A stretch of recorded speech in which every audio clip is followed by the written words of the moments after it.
Welcome to the late summer state of the garden. Ta-da! Lavender plants are doing well. My clematis, whichever, taiga, hasn't flowered or anything, but it is growing, so that's doing all right. Of particular note here is this mum that we got for free from a local nursery because we were buying things around Mother's Day. And when we got this plant, it was about that big. And now it's huge. Kind of overshadowing most of the other things around here.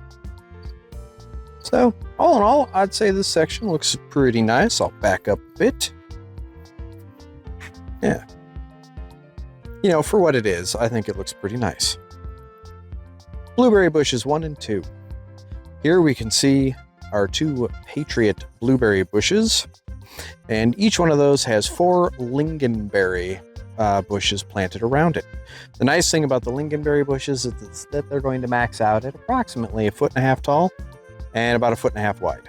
So they'll make a nice ground cover for these beds. And this is the state that they're in so far. There's a little bit of new growth since these were planted, but so far they've just been getting established, and that's fine. I don't expect huge things from these this year. Moving on to the 2 newer beds that have the cranberry bushes in them as well. We have the early blue blueberry bushes, which have put on a little bit of new growth. Again, not very much. I expect these to do more in the spring. And then the cranberry bushes, such as this one there, and that one over there. Getting close. Overall, I would say the plant health looks okay. It just hasn't grown much, which, I mean, when you contrast that to these lingonberry plants that are much younger, they were both planted this year, but cranberries were planted in, I want to say it was late spring, and the lingonberries were planted just a few weeks ago. So, and I'm already seeing more growth out of the lingonberries than the cranberries. I have to wonder if these beds are not moist enough. Could be a difference in the quality of the dirt as well. This and this bed both had the Miracle-Gro soil in it that was more akin to mulch than soil. Raspberry row number 1, which we've gotten some raspberries from. The Ann's Golden Raspberries. We've been able to harvest a few. The plants didn't get very big this year. I'm expecting that as this bed fills out more, this will obviously do better. And then, as you can see, we're going to get some raspberries off of these plants for sure. We've got bees busy at work, as you can see right there, center frame, helping us out here. Thank you, bees. We love you.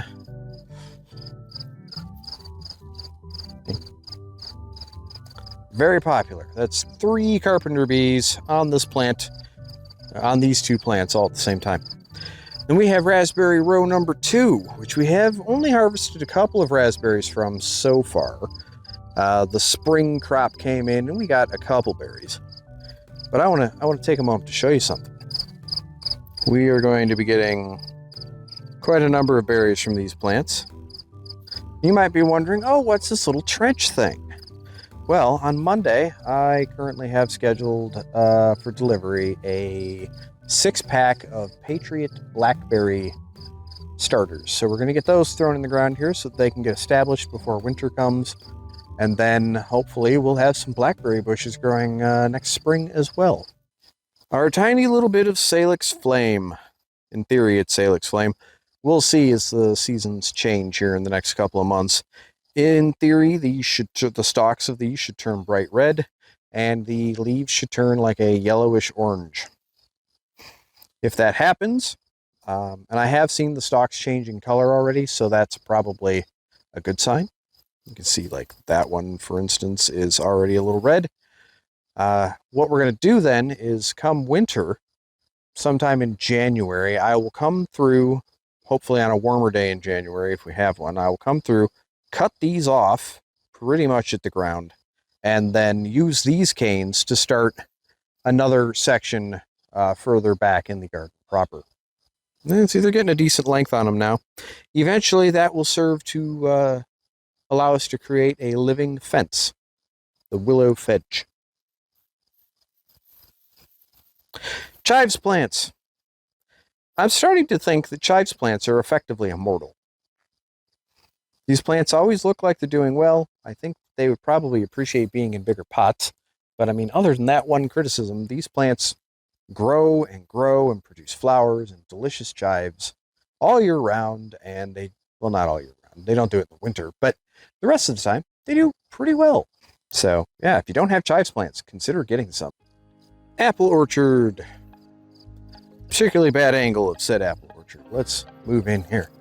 Here is the pink lady tree, and as you can see, zoom in. As you can see, she's been chewed. Yeah, there we go. We had deer come into the yard again and damage these trees. And yeah, I hate deer. I'm glad that there are people out there that like them, but I'm not one. So, anyway, tree itself, health-wise, doing okay. I'm seeing a little weirdness on the leaves. I did not spray anything this year. I probably am going to have to do that coming up. Here is the Franklin cider tree, the shortest of what is now the 5 apple trees on the property. This is the first one that was damaged by deer. They came by and they topped it. You can see right there. There we go. Oh, that still didn't do it. There. You can see the damage that the deer caused. They just came over and bit the top of the tree right off. But the tree is recovering nicely. Hopefully that saw is not too loud. Moving on to what is arguably the healthiest one, the Granny Smith apple tree, which is now 6.5 feet tall. Don't worry, it's going to get cut back come winter pruning, which is fine. The tree looks very healthy.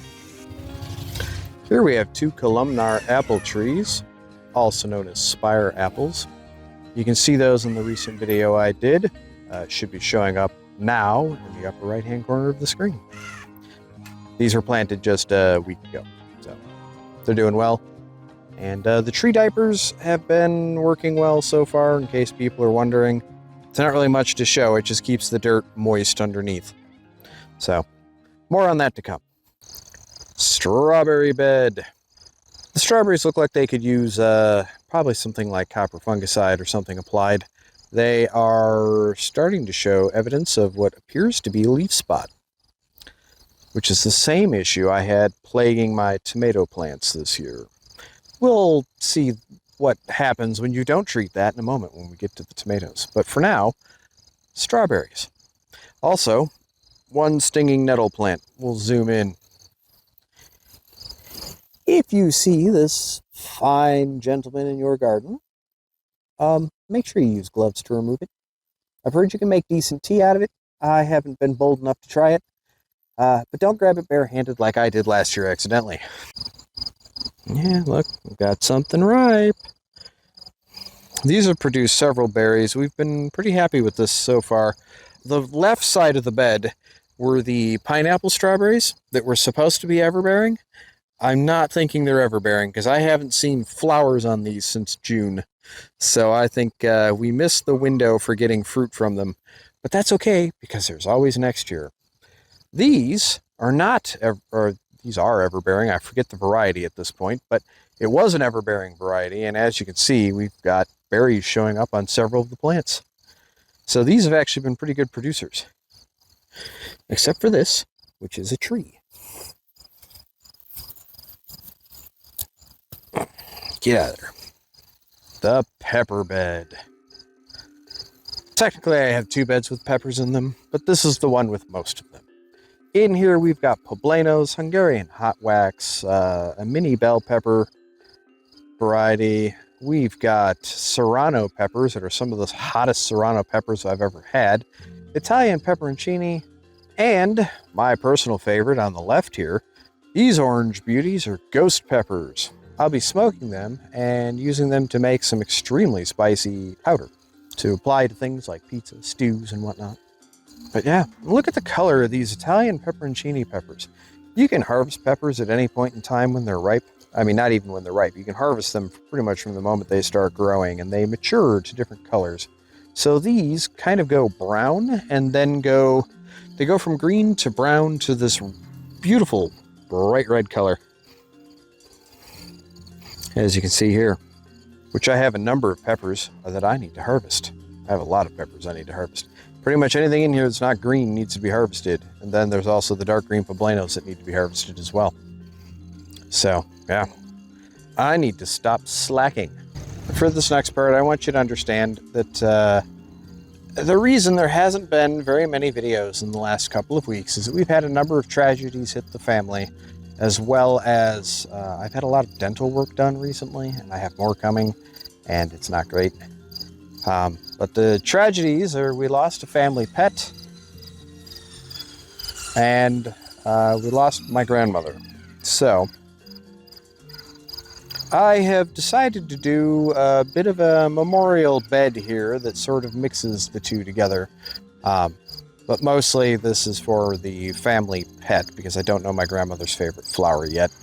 That will probably happen at some point as well, but anyway, the family pet that we lost was my pet tarantula, which I get, you know, tarantula's not like a cat or a dog. It's not a super cuddly pet or anything, but I wanted to do something special for her because she only lived to be like the equivalent of a preteen.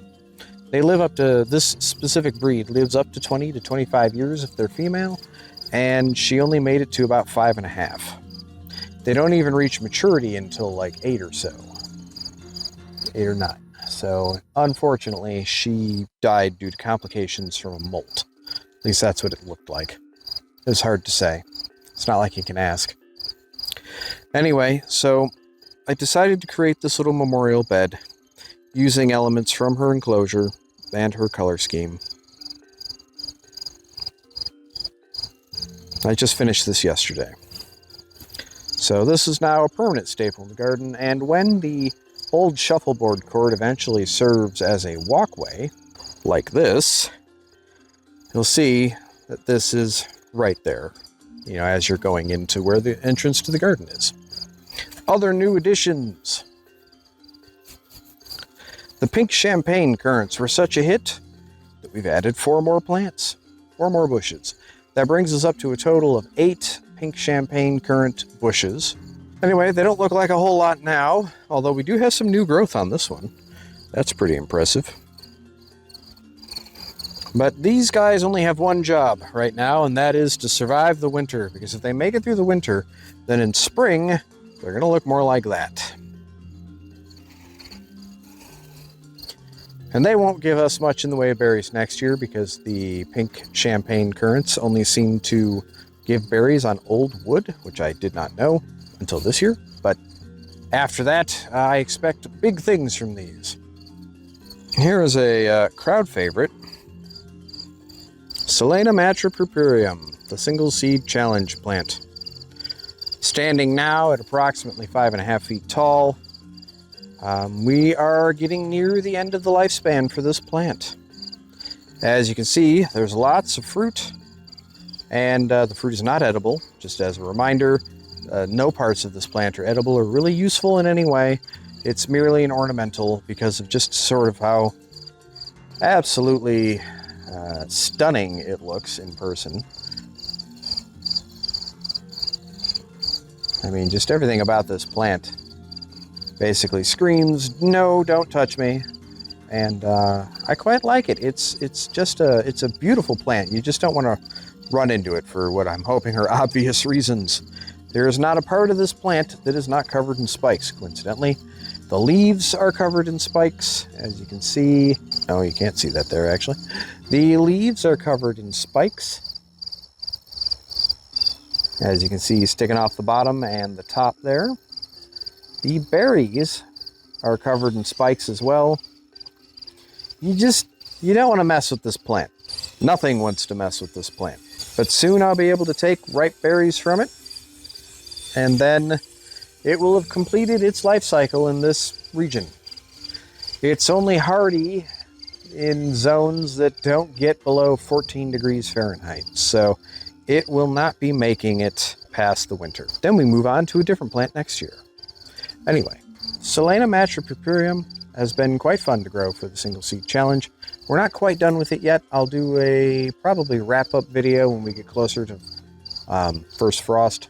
One thing that I know my wife would like to do is to take a couple branches from this plant after it's passed on and to see what we can do to dry them. Could be interesting to see how that turns out. The lemon tree. Looking pretty good if I say so myself. Got lots of nice dark green lustrous foliage. This plant is probably tripled or quadrupled in size over the course of this year. Next year, I expect we're going to get some flowers and might even get a lemon or two. We'll see. Behold what is left of the flower Thunderdome. Some flowers are overachievers. We've got some blanket flowers still popping up, which that is actually what I wanted to put in the memorial flower bed, but I couldn't find any blanket flowers to put in there in bulk, so I went with 2 different colors of mums. And then here we also have some queen lime zinnias that are going to bloom again before the end of the year.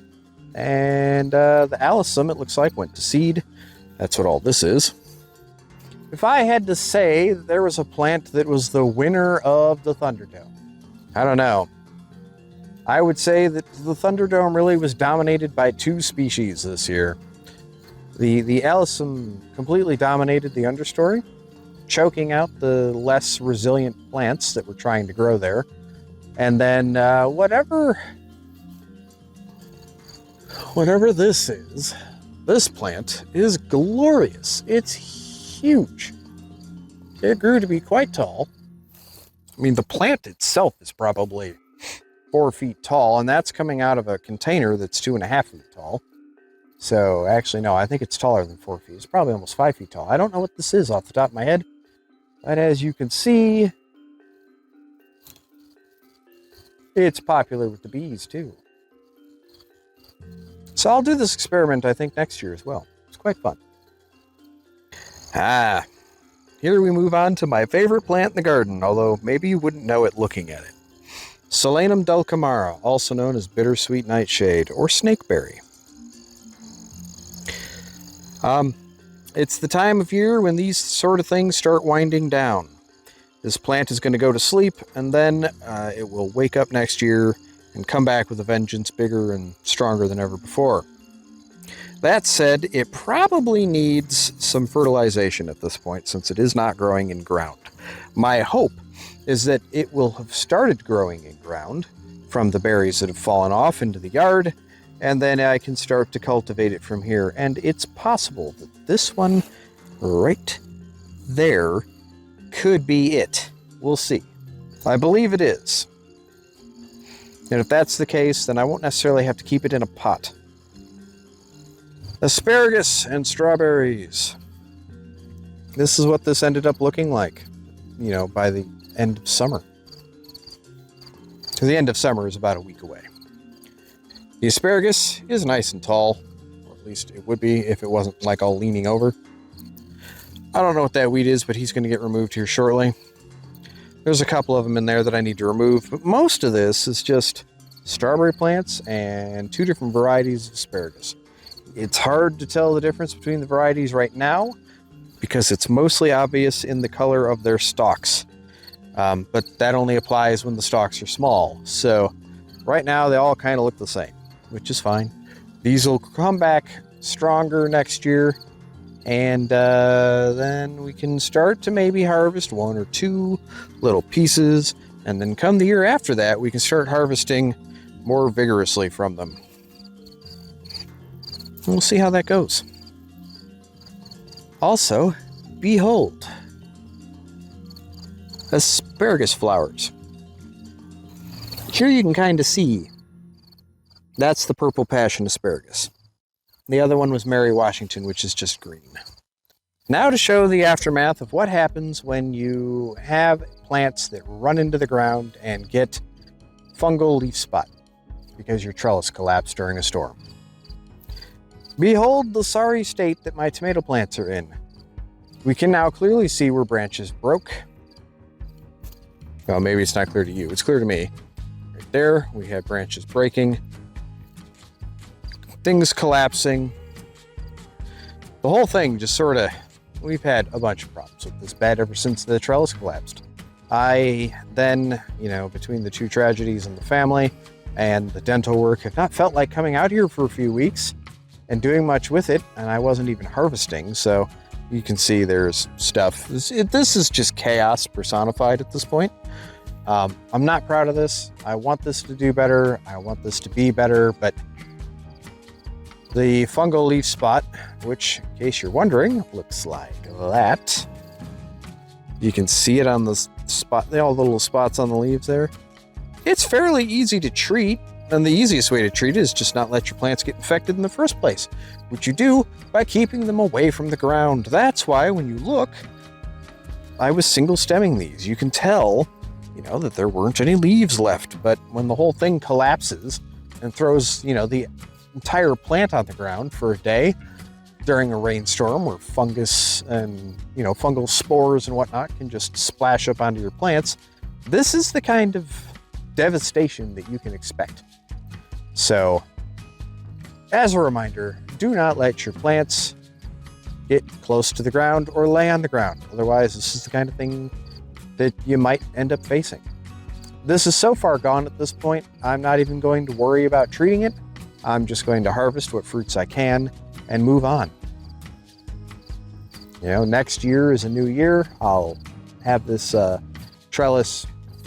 I'll probably have this trellis repaired more by then, although honestly, I might just use the other one for that and use this one for beans next year and give it a little bit of a rotation as well. That way I'm going with a different family, and that might be the best way to go, honestly. Then I don't have to worry about raising this trellis up either. I can reuse this trellis. The string trellising works just fine for the climbing beans, as long as you go with pole beans, which I would be going with. So maybe I'll just do that. Then this bed can rest and we'll move on from there.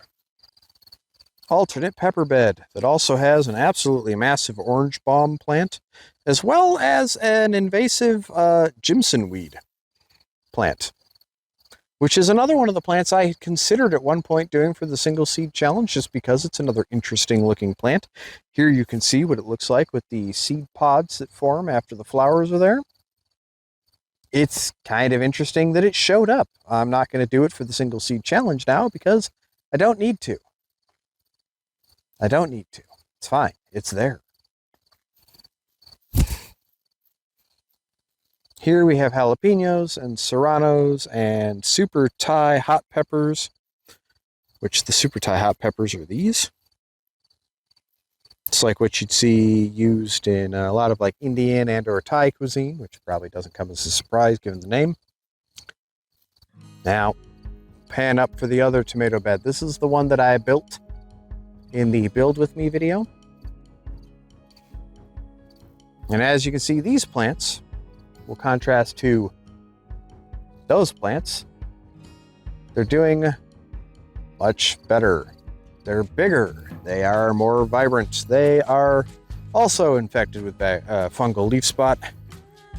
Aren't really sure how that happened. I mean, as the plants age and the weather changes, and the weather's been oddly cold for the last week. It went from 95 in the day to 45 at night. So that could have caused some of the stress that we're seeing on the plants now. It could just be that I've got so much going on in the way of fungal leaf spot over there that it's blowing across the yard and landing on these. So again, make sure your stuff doesn't get infected to begin with. Prevention is going to be the best bit of cure you can really do for your plants because once this sets in, especially like it is over there, there's really no effective way that I can think of mitigating that. Mitigation there would have been, spray it right away, spray it frequently with a fungicide to stop that from spreading. And I didn't, and so this is what we have. Also, as a side note, it doesn't seem to matter how much I water these plants or how much I don't water them. The San Marzano tomatoes are still having problems with blossom end rot. So many of them, see when they're center frame, so many of them are showing up with blossom end rot that I have to throw easily half of these plants out. This one, which I haven't even looked at, look, it has it. The one next to it has it. This one has it. They appear to be prone to it. I won't be growing those again. For folks that have maybe wondered why I was growing Malabar spinach as an ornamental, as an edible ornamental, I present to you this archway. Granted, if I had more plants, this would be more filled out. But look at that.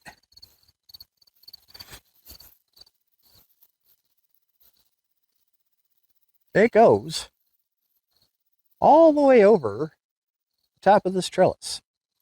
If only it fleshed out a bit more, this would look really spectacular. And it is edible. Although the flavor is a bit strong on the irony spinach side, so, you know. You may feel different about it than I did, but I quite like it. So yeah, the plants only appear to get about 6 inches wide, so you could plant them 6 inches or so on center, and you could really fill something like this out quite nicely. I might have to try that next year. It's also worth noting that it will self-seed even in Zone 6B. And I say that because I planted no Malabar spinach over here this year, because this is where the climbing rose is. And you can see the climbing rose. Climbing. Where's my finger? Climbing rose, climbing, right there, okay? Right there. And then you see Malabar spinach here is the same height. And that is because, as we pan down, ignore my extremely long hose, all of this green down here is pretty much Malabar spinach, except for this little bit right there, which is a watermelon vine. This all self-seeded from last year and is now grown, some of it's grown to be 5.5 feet tall. Impressive. The herb bed. Look at that Emerald Tower basil. That is nuts. So much basil. Not much in the way of flowering. It tastes great. It's a huge quantity of basil. I don't actually know what I'm going to do with this much basil. I was not prepared for it to do as well as it did, I guess. Climbing rose here is about 5'9", I'd say. The one on the other side didn't do as well, but it was the one damaged. This was the side damaged during shipping. So it's up to about 4 feet tall. I don't know. Probably 4.5, almost 5, actually. I don't know. I'm not great with that. But there you see it. And then backing up a little further, we have my dad's garden, where he had multiple watermelon vines. He did get to harvest 2 watermelons, which was nice. So no watermelons of sadness this year, at least not for him. I had a watermelon of sadness, unfortunately. Something got it and completely gutted it before I could even get to it. It wasn't even ripe yet. It's not fair. We started using bags as a result of that. And then here's his tomato plants. He had 2 regular Super Sweet 100s and then a volunteer, which was also probably Super Sweet 100. So his 2 that are regular are the 2 that are staked up with the bamboo. And then this one over here, kind of in the middle, is that was the volunteer. He's got more tomatoes than he knows what to do with. And since he has to watch his potassium intake, that's definitely true. So, this isn't a homesteading channel by any means, but if it were, one of the things that would be covered would be homebrew, as that is a good use of apple juice and honey, both of which are readily available in this area, especially if you're, growing your own apple trees like I am. I did get into homebrew a bit. And of the initial set that made some sort of grapefruit pepper beer, I drank it. It was fine. I'm not a big fan of beer. So, it wasn't my favorite thing by any stretch of the imagination, but it wasn't bad by also any stretch of the imagination. I just prefer things to be either fruitier or just generally stronger than that. On the fruity front, I wanted to try to get something that my wife might like. So I decided to try making raspberry cider. So this is a raspberry cider. I made this over the course of a few weeks, and it was bottled for carbonation on September 5th of this year. So I'm going to try it here, and we're going to see if I like it. We'll find out. The first thing I need to know is, did it carbonate? It did. I don't know if you could hear that over the mic, but there was a little bit of a hiss. Not too much carbonation, thankfully.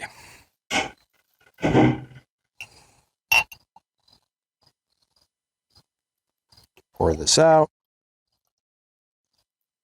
Kind of go like that. You can see the carbonation.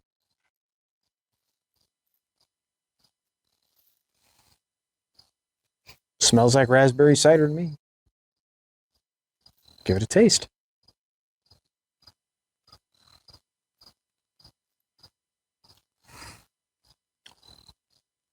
That is extremely tart. Oh my God, that's tart. We flavored this to my wife's preference. Oh, that's tart. Anyway, definitely drinkable. Just, tart. Wow. A little bit of sweetness. And yeah, overall, drinkable. Wouldn't be my favorite thing in the world, but that's fine. Hopefully she likes it.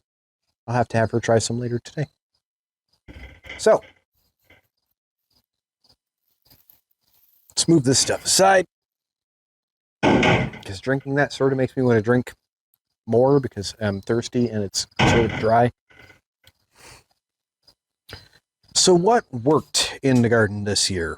I mean, we're going into the beginning of fall, and for us anyway, we get about a month, maybe. No, we get about a month, and then first frost comes in and wipes everything out. So we'll have another state of the garden here right before first frost. But other than that, I think the garden itself is going to be kind of done for the year. Now, I do have some other stuff I need to do. I have lots of stuff I need to do. And we'll have videos for that. And that's fine. A lot of that stuff will be things that can be done, during the non-peak growing season, because a lot of it is outside work intensive, and I don't want to sit there and, try to roll out 300 feet of landscape fabric, for instance, and then try to tack it all down in the sun, that sort of thing. So let's discuss what worked in the garden and what didn't work. What's a success and what's not a success? To do that, let's define what success in this context means, right? And this could mean different things to different people, If you're just growing a plant for the purpose of the experience of growing it, like Solana match purpureum, I would say that's a resounding success.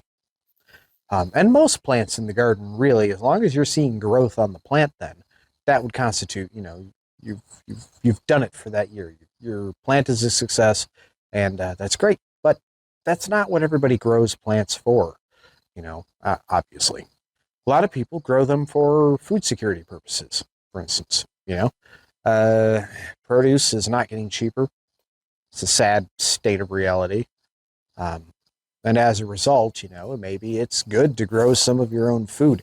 Maybe it's good that we're growing all these different raspberry bushes. We've got 3 or 4 different varieties of raspberries at this point. I don't even remember what most of them are. I remember that there's the Ann's golden raspberry, but the others, I don't even remember what they're called. I'd have to look it up. Several of which, I should say, one variety of which, I don't even know what it's called because we got them from a friend of a friend. And it wasn't like a gift. It was more like, hey, I'm going to be getting rid of these bushes. If you want some, come dig them up. And then the gentleman who we were doing this from was not really there to answer too many questions. He was busy doing other things. So I couldn't even say what variety these are, other than they are a spring and fall bearing variety, primarily fall bearing. So those are doing well, but that's this year. This is their second year. The first year, I would say they weren't a success. We had most of them die. They overwintered in the shed. Out of 24, I think we had 24 plants in the beginning. We were reduced down to like 12 that ended up getting planted. No, that's not right. It was higher than that. It was like 16 or so ended up getting planted, and of those 16, maybe 5 of those plants survived. And they are the biggest ones we have now. Definitely the most vigorous growing, and I would attribute that to their root system development over that first year. So, are they a success this year? Yes, absolutely. Raspberry bushes are a success. But again, that goes back to how we're defining it, and I got off topic there. If you are growing for food security purposes, then the food security would be how you would define success, right? If it doesn't make food, then at best you're neutral. In the case of like the apple trees, for instance, those would be neutral under that definition of success because they haven't made any fruit yet. We got a couple flowers, but nothing more than that, and that's fine because those trees were just 3 of those 5 trees were just planted last year, and the other 2 were just planted last week. There should not be fruit on them yet. That's 100% acceptable. The plants are growing, and they're kind of thriving if the deer would just stop coming by and eating them. It's weird that we have deer in this area. We're bordered in by several major roads, so it's a little unusual that we have herds of deer roaming the neighborhood. But regardless, and then growing things like climbing roses or mums or Solanum atripurpureum or the queen lime zinnias. Those are not, or the various varieties of nightshade I have growing on the property that are non-edible, such as Solanum dulcamara, the bittersweet nightshade. Obviously those are not going to be successful if you're doing this just for food security purposes. I'm not. I think it's nice to be able to save money on things like fresh raspberries and fresh tomatoes and peppers and whatnot, but that's not why I'm doing it, And to each their own. There's no wrong reason to garden. I just, my motivation is not necessarily for food security. Although I will say it is nice to be able to grow varieties of things that you can't really realistically find in the store. Like ghost peppers, for instance. Most stores do not carry ghost peppers. Probably because it's one of the hottest peppers on the planet. It's not the hottest anymore. There's several that are hotter. But, I mean, generally speaking, the only people that eat ghost peppers, like myself, are, what would be considered a chili head, also like myself. So, there's not a lot of call for them most of the time. Just for reference, they're anywhere from 8 to 10 times stronger than habaneros from the spiciness rating. So they're pretty potent stuff. So potent, in fact, that I cut one in half to cut a damaged part of it off, and I got the hiccups just from cutting the pepper in half. That is crazy hot from a hot pepper standpoint. It's unbelievably hot. It made my eyes sting, and it made my fingers hurt, and it made me have the hiccups just from cutting it open. My wife, about 30 seconds after I cut it open, started asking me what I had just done because she could smell it in the air. Mind you, these peppers are this big. They're not very big. I cut it in half. It's big around as a quarter. I mean, it's not a big pepper. Anyway, you can't get that at the store is my point. At least not at most stores. And so it's nice to be able to grow that. The Italian pepperoncinis. Again, that's not one you can get anywhere that I'm aware of other than Olive Garden at the bottom of their salad bowls, because that's where you would normally see those. We grow a number of tomatoes that you can't get in the stores too, but that's a little bit less important. I just like a sweet cherry tomato, generally speaking. So super sweet 100s, what have you. Those are sufficient for my needs, and that's pretty similar to what you find in the store. I'm so thirsty, and this isn't going to help. Defining success in a garden can be all manner of things. It's an ongoing process too. I look at it like it's, gardening is definitely one of those things where it's about the journey, right? You're not gardening for the purpose of like, I'm going to grow this plant and then I'm done. That's it. I do this 1 year, I'm done. No, that's not how gardening works. Even if you're doing it for food security purposes, it's nice to have more variety in your food security, right? You're still going to learn things. You're still going to pick it up. You're still going to plant more things. Maybe you're going to get into backyard orcharding. Either way, you're learning more about backyard permaculture and, different practices there to allow you to grow your area into what you want it to be. And I think that ultimately, as long as you're happy with how your garden is turning out, and don't be too harsh on yourself when making that determination, then I think that really should be our measure of success for the garden. Did everything work exactly as I would have liked? No, not at all. The cranberry plants that I planted have done nothing since I put them in the ground. Is it because the soil isn't acidic enough? Is it because they haven't received enough water? Is it because the water that is in the soil is too free draining? I don't know. I have to experiment with that more.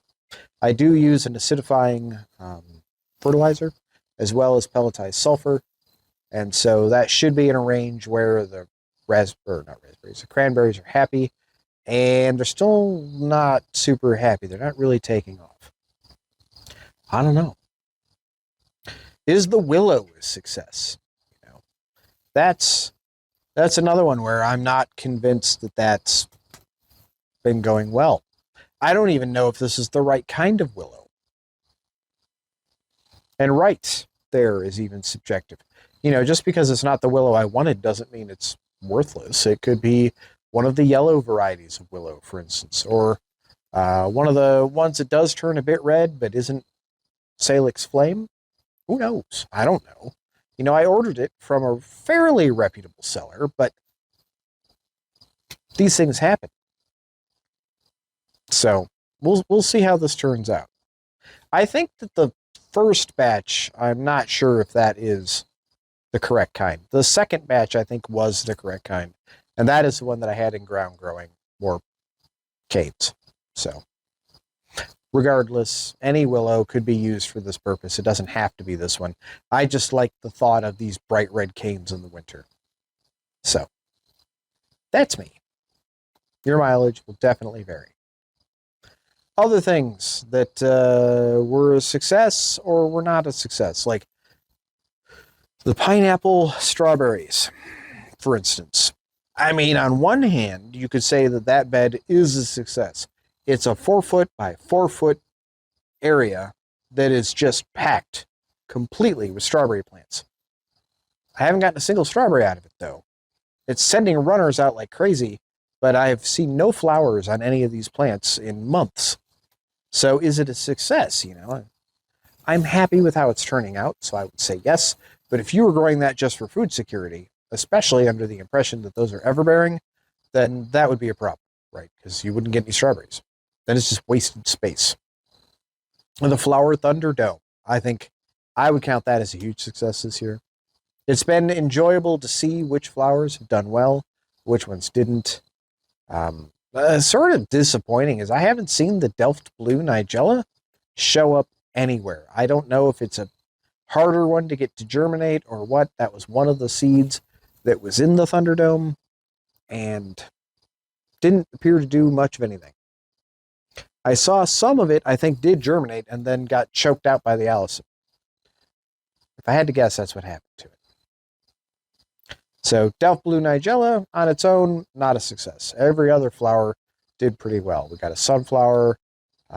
We got whatever those pink ones are. I don't know what they are. I'll put it in here, hopefully.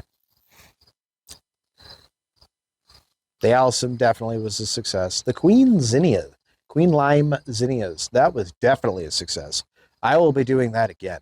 The zinnias in general did really well. I'm shocked at how well they performed and how well they continue to perform, actually. Climbing Rose. The Double Blaze, I think it was called. Another one.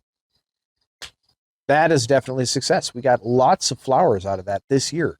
I mean, it wasn't like a huge number of flowers, right? The archway is not covered in flowers yet, but they will be at some point. And, a couple of years from now, that archway will have a a hoop of flowers going over the whole thing, and that'll be pretty nice to see. I'm not a huge fan of flowers in the garden yet, but I am warming up to the possibility of adding lots of flowers, actually. The bees surely love them. Like, no contest there. Mixing borage plants in with the rest of the plants seemed to do really well. The pollination rate on the pepper plants in particular has been off the charts this year, and I think that's because I stuck 2 borage plants right in the middle of that bed. There are constantly swarms of bugs around that bed, the herb bed, the other beds that have borage in them, and the raspberries in particular. Those are just covered in bees, carpenter bees mostly, but multiple types of bees all the time. So add some borage if you're having some problems with pollination, for sure. So many tomatoes. I mean, anything you can do to attract bees to your property, good idea. Things that I would say I'm not going to do again next year.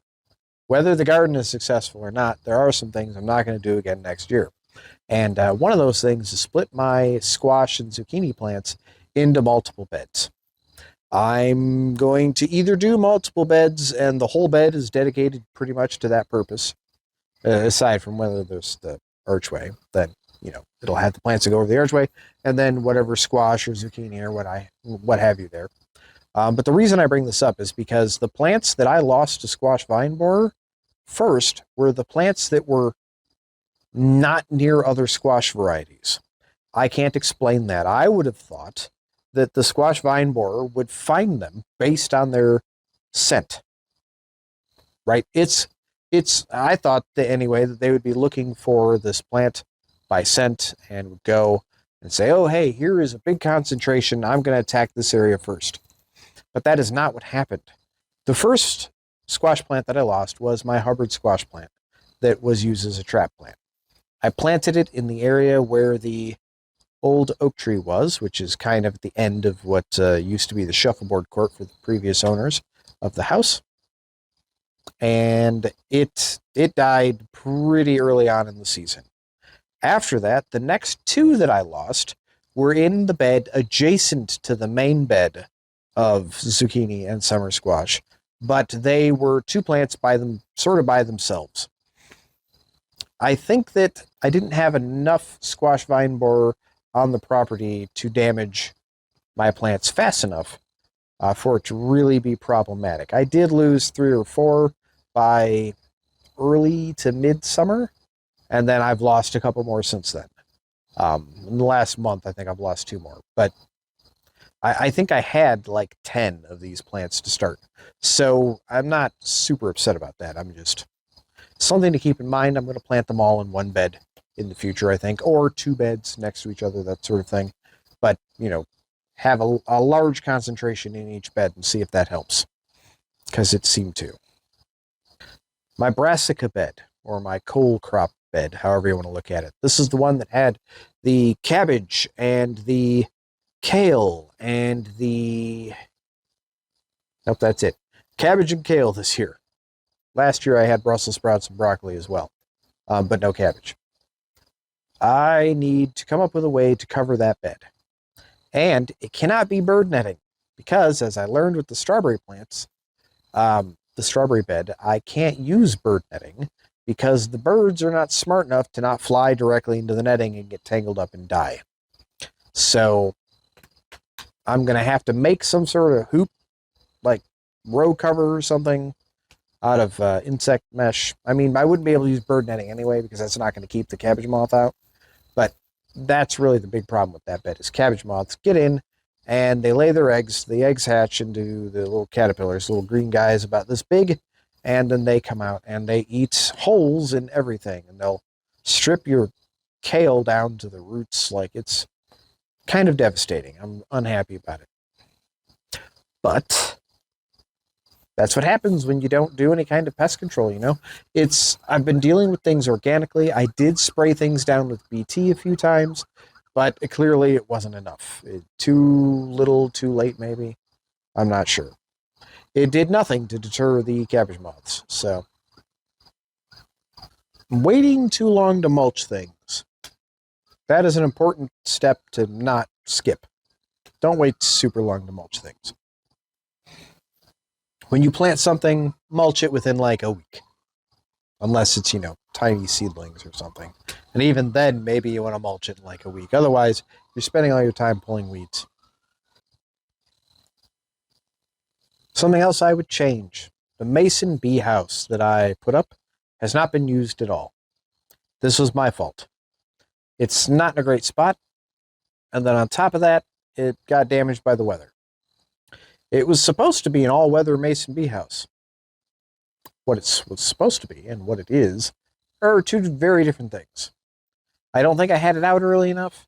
No mason bees in the area, which I can't say I've seen a mason bee in the area, but no mason bees in the area stopped by and checked it out that I ever saw. I never saw anything interested in it at all. So I need to come up with a different plan for that. I want some kind of bee on this property. I don't think the property is big enough to warrant full-blown beehives, though. Certainly not plural. Maybe one. Maybe. I don't know. Still kind of kicking that idea around. If I get more into the home brewing thing, which I think I'm going to, then having my own beehive would not be a bad idea. I'm happy to help the bees, regardless. I just, mason bees would be a better fit, because they take up less space.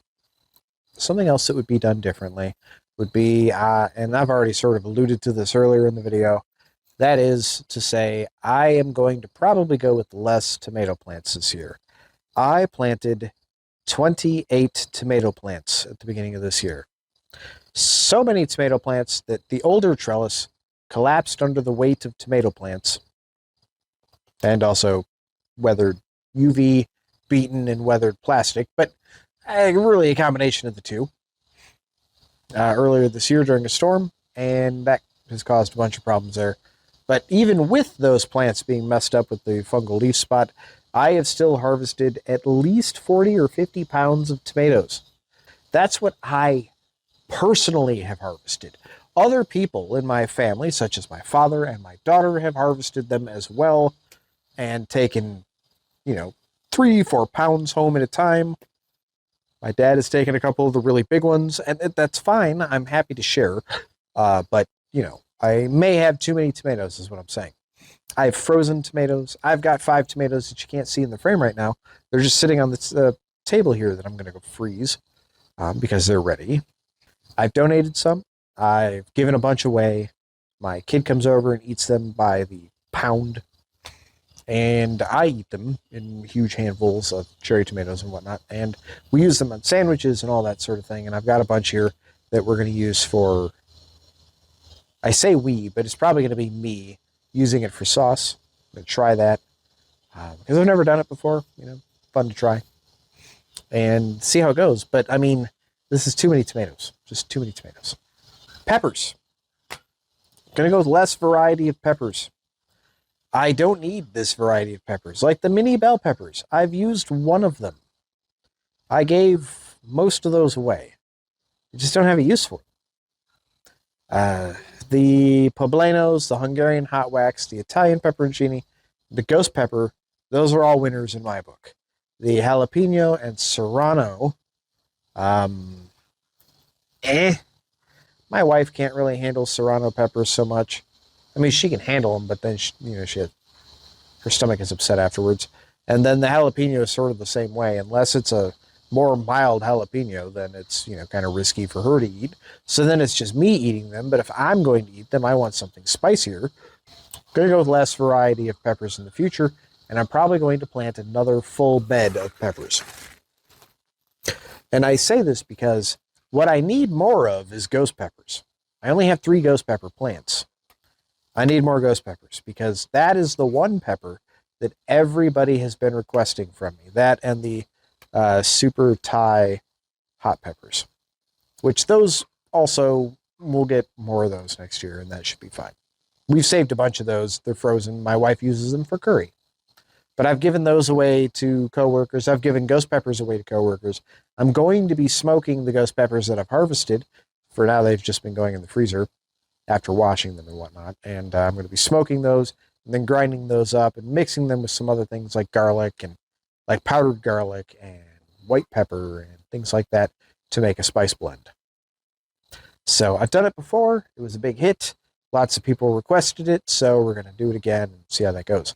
But in order to really do that, I need more peppers, and to get more peppers, I either need to make more room for peppers or have less variety, and I'm going to do a bit of both, I think.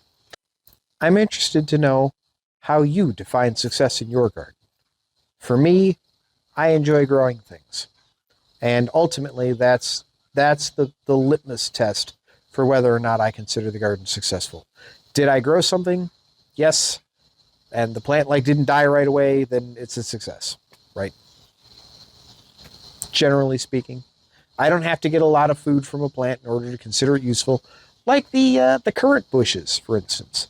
We got maybe 10 berries off of them this year.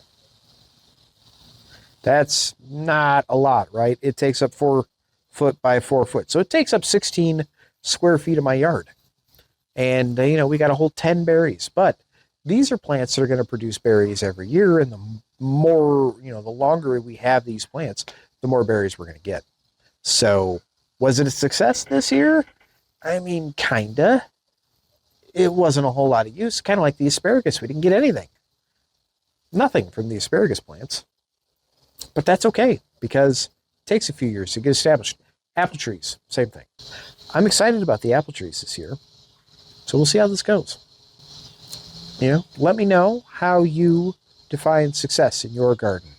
Are you just looking to save money on your grocery bill? Are you growing for food security purposes? Are you growing for variety?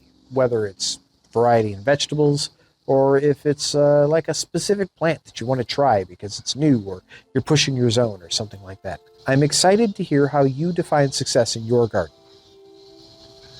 So let me know in the comments. Anyways, if you liked the video, give it a thumbs up. And thanks for watching. Until we talk again.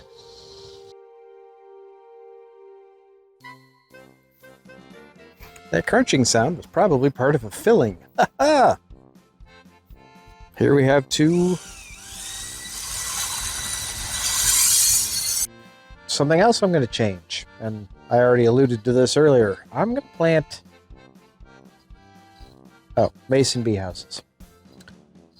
That didn't make any sense. Let's try that again. I'm actually really excited about the apple trees.